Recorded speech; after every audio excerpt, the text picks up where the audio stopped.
Þegar ég útskrifaðist sem ungur lögfræðingur frá lagadeild Háskóla Íslands árið 1997 þá horfði ég á heiminn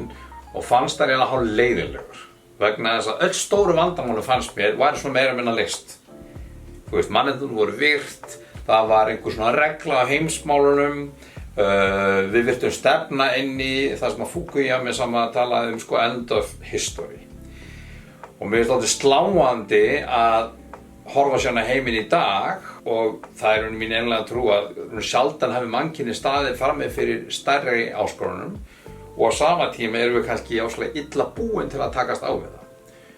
Og þannig að þetta eru stórar áskoranir sem við stöndum frammi fyrir og Sameinuðu þjóðirnar í mínum huga er ein mjög mikilvæg leið til að takast á við það hnattrænu og samþættu áskoranir sem við stöndum frammi fyrir og getum ekki litið framhjá. Við getum ekki sett hausinn ofan í sandinn og vonast til þess að þetta reddist, við þurfum að taka þátt.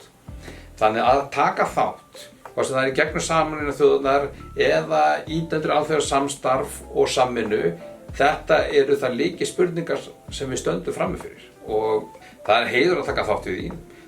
Það er mikilvægt starf sem að félag Sameinuðu þjóðanna er að gera í að kynna heimsmarkmiðin, í að kynna störf Sameinuðu þjóðanna og við Íslendingarnir,